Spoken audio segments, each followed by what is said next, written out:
નમસ્તે મિત્રો, હું છું ગોપાલ ઇટાલિયા. અત્યારે હું અહીંયા ભેસાણ તાલુકાના માલીડા ગામમાં ઊભો છું. કિરીટ પટેલે લોકશાહી ઉપર કાળી ટીલી કલંક લગાવવાનું કામ કર્યું છે. કિરીટ પટેલે ગુંડાગીર્દી કરીને ચૂંટણી પ્રક્રિયા ઉપર અને ખાસ કરીને જુનાગઢ જિલ્લામાં એમાંય વિસાવદર વિધાનસભામાં કલંક લગાવવાનું કામ કર્યું છે. આ વિસાવદર વિધાનસભાના ઇતિહાસમાં ક્યારેય બીજી વખત ચૂંટણી નથી થઈ, પણ આજે આ માલીડા ગામમાં બીજી વખત મતદાન ચાલે છે. આજે 21મી તારીખ જૂન મહિનો. દોસ્તો, 19 તારીખે જ્યારે મતદાનનો દિવસ હતો ત્યારે હું આ પંથકમાં આ ગામમાં હતો, અને આગળ કરિયા ગામમાં હતો, એની આગળ વાઘણિયા ગામમાં હતો. કિરીટ પટેલ પોતે ગુંડાઓની જેમ અને એની હારે બીજા 10, 15, 20 જેટલા ગુંડાઓ કાળા સ્કોર્પિયો લઈ સૌથી પહેલા વાઘણિયા ગામમાં બોગસ મતદાન કિરીટ પટેલે પોતે કર્યું. ગુંડાઓની જેમ મારામારી કરી, પ્રિસાઇડિંગ અધિકારને માર માર્યો, બોગસ મતદાન કર્યું. વાઘણિયાથી આગળ નીકળી કરિયા ગામમાં કિરીટ પટેલ અને એના ગુંડાઓ આવ્યા. કરિયા ગામની અંદર પણ બૂથમાં ઘૂસી જઈ પ્રિસાઇડિંગ અધિકારી ગાળી ગલોચ કર્યો, મારામારી કરી. ત્યાંથી આગળ નીકળી અને આ માલીડા ગામમાં આવ્યા, અને હું 19 તારીખે પાછળ જ હતો. હવે સમજવાનો પ્રશ્ન એ છે કે લોકશાહીની દુહાઈ આપતા, ભારત દેશના નામે મોટા મોટા નારા બોલાવતા ભાજપના માણસો કેટલા હલકી માનસિકતા ધરાવે છે એનો એક દાખલો જુઓ કે આ માલીડામાં આજે બીજી વખત મતદાન થાય છે. ભારતના ચૂંટણી પંચે એવું સ્વીકાર્યું કે અહીંયા 19 તારીખે બૂથ કેપ્ચરિંગ થયું, એટલે કે બૂથમાં 50 ગુંડા ઘૂસી ગયા, 50 ગુંડાઓએ નકલી મત નાખ્યા, અને એના કારણે આખી મતદાન પ્રક્રિયા ડિસ્ટર્બ થઈ. માટે અહીંયા બીજી વખત મતદાન કરવું પડશે, આવું ભારતના ચૂંટણી પંચે કીધું. પણ જુનાગઢ જિલ્લા પોલીસે મારી જાણમાં છે ત્યાં સુધી, અત્યારે જ્યારે આ વિડીયો બને છે ત્યાં સુધી મેં બધે ફોન કર્યા, જાણકારી મેળવી, કદાચ થઈ પણ ગઈ હોય, પણ મારી પાસે માહિતી નથી કે આની FIR થઈ ગઈ. ભારતનું ચૂંટણી પણ સ્વીકારે છે બૂથ કેપ્ચરિંગ થયું, બૂથની અંદર કેમેરા છે, એ કેમેરામાં કિરીટ પટેલ પ્રેસિડેન્ટ પ્રમુખ અધિકારીને, પ્રિસાઇડિંગ ઓફિસરને માર મારતા પકડાઈ ગયો છે, છતાંય FIR નથી થઈ. અને FIR થઈ હોય તો હમણાં અહીંયા અંદર બીજા એક પોલીસ વાળા સાહેબ બેઠા છે, અને મેં પૂછ્યું હતું FIR ની કાંઈ અપડેટ છે ખરી? એટલે એને બહુ મામૂલી એવી હા પાડી. એટલે મેં એને પૂછ્યું કે નામજોગ થઈ છે કે અજાણ્યા વ્યક્તિઓ સામે? એટલે પછી એને એવું કીધું કે મને કાંઈ ખબર નથી, લગભગ અજાણ્યા હશે. એટલે બે વાત છે, એક તો FIR થઈ છે કે નહીં એની કોઈ અપડેટ કોઈની પાસે નથી.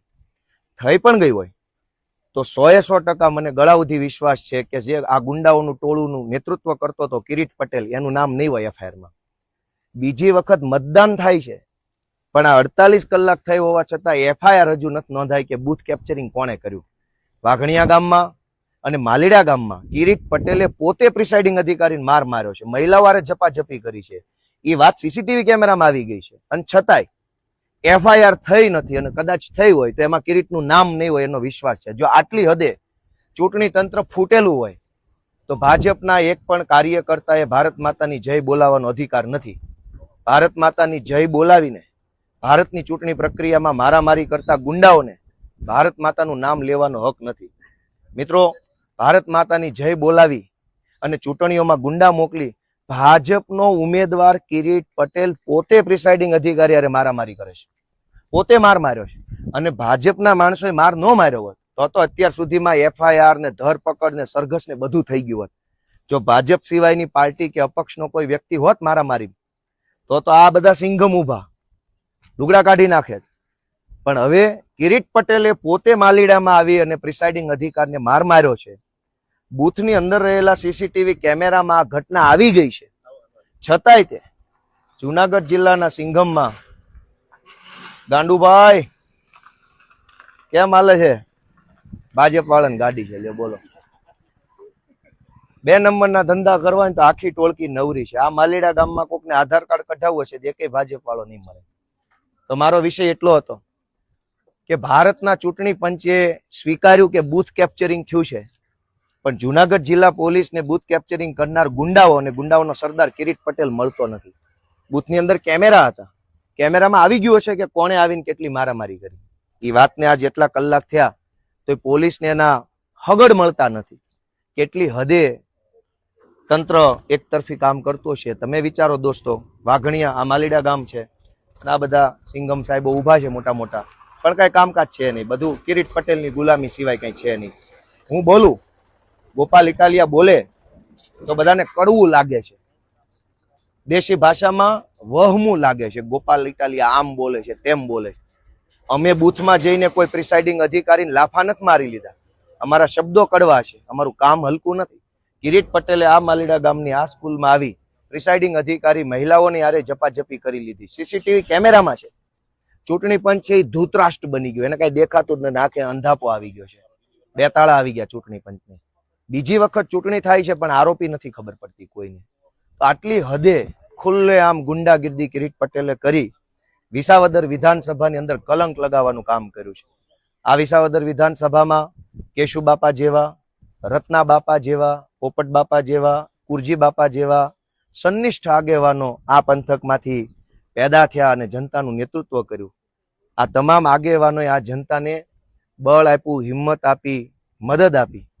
અને જે ધરતી ઉપર કેશુ બાપા કે રત્ના બાપા કે કુરજી બાપા જેવા આગેવાનો, એ ધરતી પર આ કિરીટ જેવા ગુંડાઓ આવ્યા. એટલે કેટલી હદે પતન થયું હશે વ્યવસ્થાનું, એ તમે વિચારો, ન્યાય નિર્ણય કરો. પરિણામ જે આવે તે. સૌને ભારત માતાની જય.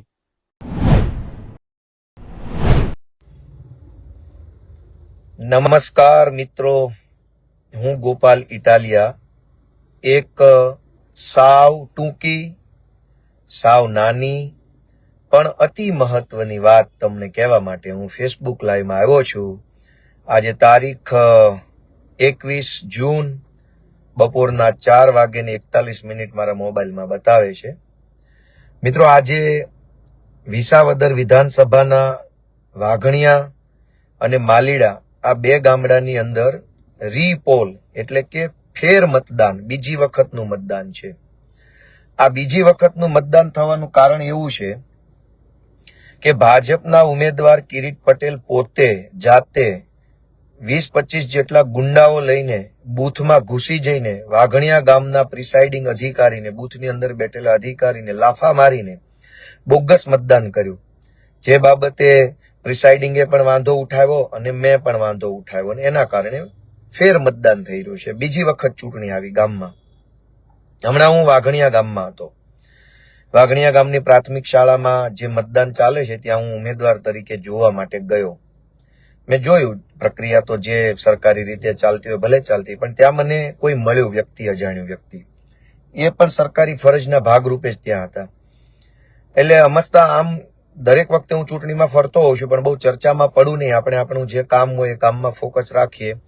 કામ સિવાયની ચર્ચા કોઈને હારે હું કરું નહીં.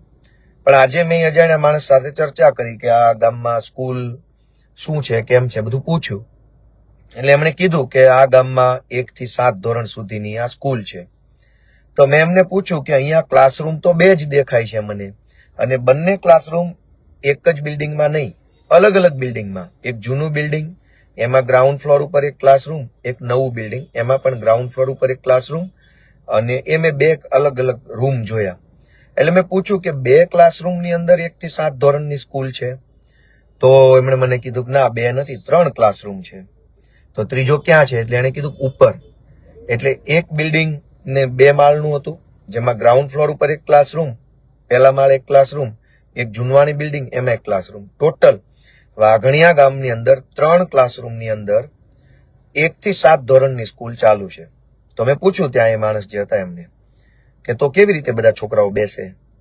એટલે એમણે કીધું કે 1લું 2જું ધોરણ એક રૂમમાં, 3જું 4થું ધોરણ એક રૂમમાં, અને 5મું 6થું અને 7મું આટલા ધોરણ એક રૂમમાં.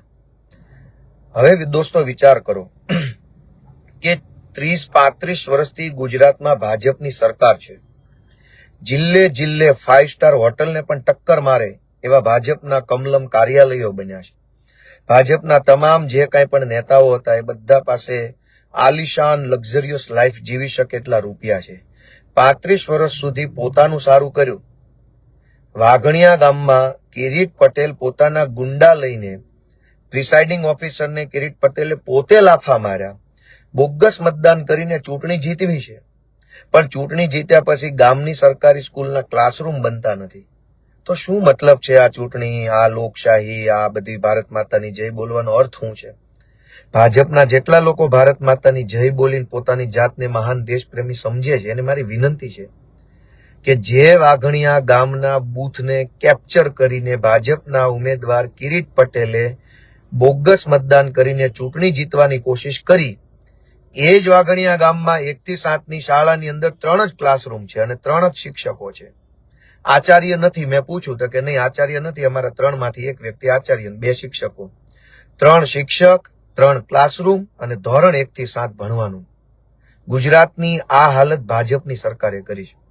આજે ઈ જ વાઘણિયા ગામમાં ભાજપના કિરીટ પટેલે જે ગુંડાગીર્દી કરી, કાળું કલંક લગાવ્યું વિસાવદર વિધાનસભા ઉપર, ઈ જ કિરીટના કારણે, ઈ જ ભાજપની સરકારના કારણે આજે બીજી વાર મતદાન થઈ રહ્યું છે. પણ ચૂંટણી હજારો વખત ભાજપ પાર્ટી જીતી ચૂકી છે. એ ચૂંટણી 35 વર્ષ સુધી જીત્યા પછી તે આવા તો હજારો ગામડાઓ છે જે ગામમાં સરકારી સ્કૂલમાં માસ્તરો નથી, આચાર્યો નથી, સાધનો નથી, ક્લાસરૂમ નથી, પાણી ટપકે છે. તો બોગસ મતદાન કરવામાં, ગુંડાઓ લઈ જઈને પ્રિસાઇડિંગ અધિકારીને ધમકાવીને ચૂંટણી જીતવાની કોશિશ કરવામાં ભાજપ પાર્ટી જેટલું બળ લગાડે છે એનાથી અડધું બળ ક્લાસરૂમમાં શિક્ષક મૂકવામાં, નવા ક્લાસરૂમ બનાવવામાં કેમ નથી લગાડતા? તો દોસ્તો, અમારી આમ આદમી પાર્ટીની અને ગોપાલ ઇટાલિયાની લડાઈ જ આ છે. હું ધારાસભ્ય બની જાઉં એ આ લડાઈ નથી. હું મોટો મહાન નેતા બની જાઉં એના માટેની લડાઈ છે જ નહીં. લડાઈ જ એ વાતની છે, સંઘર્ષ જ એ વાતનો છે કે 40 વર્ષ થવા આવ્યા, 35-40 ભાજપના, છતાંય તે આજે જનતા માટે કોઈ સુવિધા નથી. અને તેમ છતાંય દરેક ચૂંટણીમાં ભાજપના માણસો ગુંડાઓ જેવું વર્તન કરી, બેફામ વર્તન કરી અને ફૂલ દાદાગીરીથી ચૂંટણીઓ જીતવાની કોશિશ કરે છે. અને એમ કરીને જીત્યા પછી વિસાવદરની જનતાએ બહોળા પ્રમાણમાં મતદાન કર્યું છે. ભાજપે કેટલીક જગ્યાએ બોગસ કરવાની કોશિશ કરી, બૂથ કેપ્ચરિંગ કરવાની કોશિશ કરી અને અમારા ઉમેદવાર શ્રી માનનીય ગોપાલભાઈએ ઘણા ગામોનું લિસ્ટ આપ્યું હતું કે આ ગામોમાં બોગસ થયું છે, એના સીસીટીવી પણ આપો. પરંતુ જાણે આખું તંત્ર ભાજપના ખોળે બેસી ગયું હોય, જાણે ભાજપના ઉમેદવારને જીતાડવા માટેનો તંત્રએ ઠેકો લીધો હોય, એ રીતે સીસીટીવી પણ આપવાની ગોપાલભાઈને મનાઈ કરી દીધી. સવાલ એ છે કે ગોપાલભાઈ ઇમ્પોર્ટન્ટ નથી, આમ આદમી પાર્ટી ઇમ્પોર્ટન્ટ નથી. ઇમ્પોર્ટન્ટ છે લોકતંત્ર બચાવવું. આ અધિકારીઓ પગાર ખાય છે ને એ લોકતંત્ર બચાવવા માટે અને આપણું બંધારણ બચે ને લોકશાહી બચે એના માટેનું છે. કઈ સ્થિતિ આપણે જઈ રહ્યા છીએ? ત્યારે આજે 2 બૂથ ઉપર રીકાઉન્ટિંગ આપ્યું, અત્યારે પણ મતદાન ચાલી રહ્યું છે. મને પૂરો વિશ્વાસ છે કે વિસાવદરની જનતા ખૂબ જ સમજદારીપૂર્વક મતદાન કર્યું છે. જે રીતે રિપોર્ટ આવી રહ્યા છે, ભલે આ લોકોએ થોડા ઘણા બોગસ કરવાની કોશિશ કરી છે, છતાં પણ એટલું સ્પષ્ટ છે કે ગોપાલભાઈ ઇટાલિયા ભારી બહુમતીથી, ભારી લીડથી જીતી રહ્યા છે.